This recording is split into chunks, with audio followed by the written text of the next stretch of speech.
Muchas gracias, diputada presidenta. El día de ayer que se posicionó el tema, algunos nos quedamos con las ganas de hacerlo el día de ayer, pero hubo 5 posicionamientos y por respeto a los tiempos nos fuimos quedando. Yo me fui un poco incómodo de no haberlo hecho el día de ayer y hoy que lo retoma el diputado Filemón en el mero día y que además la sesión es temprana, me permito también hacer unos comentarios.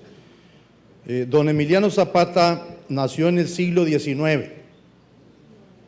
Su lucha, su desarrollo a partir de los 16 años fue en el siglo XX. A principios del siglo XX se inscribió en la historia del México de aquel entonces, de los años 1910. Y bien vale recordar que Emiliano Zapata, como muchos mexicanos, solo había terminado la primaria. Hay que recordar que el México de esos años era de 14 millones de mexicanos. El 90% eran analfabeta. Hoy tenemos en el siglo XXI, a 100 años, hay que decirlo con todas las letras, un centenario, un México de 130 millones, una comunidad escolar de más de 36 millones de niños y jóvenes, un analfabetismo que ya no llega a los 2 dígitos, en algunas regiones del país sí, pero otros hemos logrado alfabetizar al país. Y Emiliano Zapata no solo pues imbuyó el movimiento de la revolución, sino que también hubo personajes sonorenses de esa época que me parece que son los que significaron a Sonora y aún lo sostienen.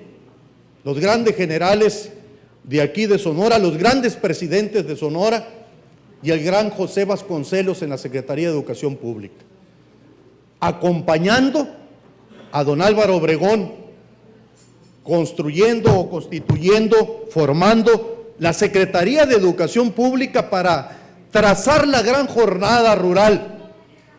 Por eso yo me atrevo a nombre de Francisco Javier Duarte y un servidor a tomar la palabra, porque en tanto exista un área rural, habrá quienes querramos, defendamos, añoremos y siempre lo tengamos en mente a don Emiliano Zapata.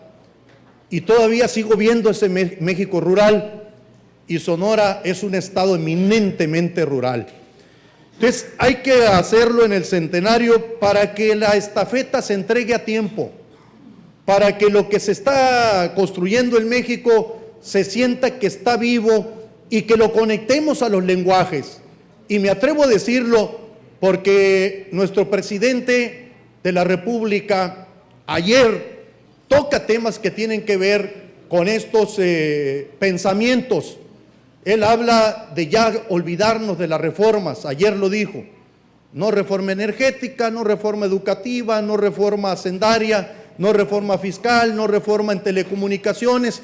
Hoy, ¿qué hay que hacer? Dice él, hay que volver lo público, el pan de cada día y las tendencias que él maneja, neoliberales, que dañaron al país, que tienen que ver con la privatización, acabarlas. Nosotros creemos que efectivamente debe de siempre imperar lo público, pero defendemos que tiene que convivir con lo privado.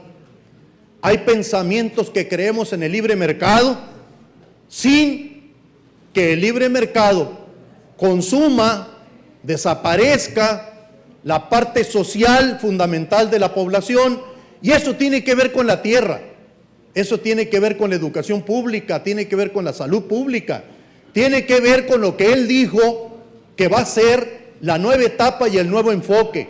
El Congreso de Sonora debe registrar los pensamientos de nuestro presidente para ir viendo por dónde va el país y aprovechar momentos como los 100 años. No es cualquier cosa 100 años de la muerte de un hombre como Zapata. Ojalá y hubiera muchos más hombres y mujeres de la estatura de hombres que arriesgaron todo por un pensamiento, por un ideal, por una lucha. Entonces vale la pena decir que está vivo. Voy cerrando porque sé que nos reclamamos en la CRIB los tiempos ayer, pero se habla de desaparecer el Registro Agrario Nacional. Carlos Salinas fue el que reformó el artículo 27, lo dice bien, el promovente del posicionamiento. Y la tendencia era desaparecer el ejido, era desaparecer la comuna. Y los que somos ejidatarios, los que somos comuneros, mandamos el mensaje de decir: la célula social del ejido y de la comuna está viva. No debe de desaparecer el ejido, ni debe desaparecer la comuna, ni la minería, ni el acaparamiento de tierras en la agricultura, ni el acaparamiento de tierras en la ganadería. Puede desaparecer el pequeño productor.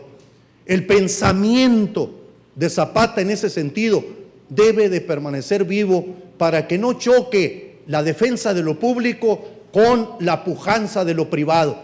Y me refiero al emprendimiento o al emprendedor o a los empresarios. Sería muy riesgoso encajonar al país a una sola visión.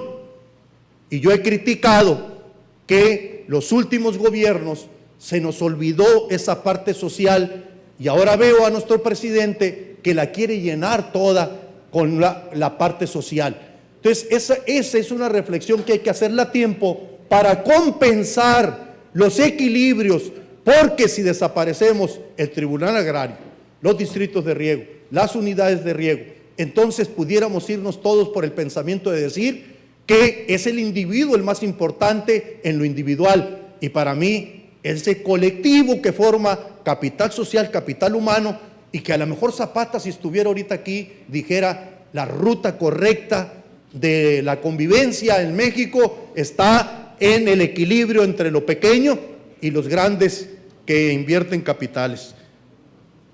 Que viva Zapata. Gracias.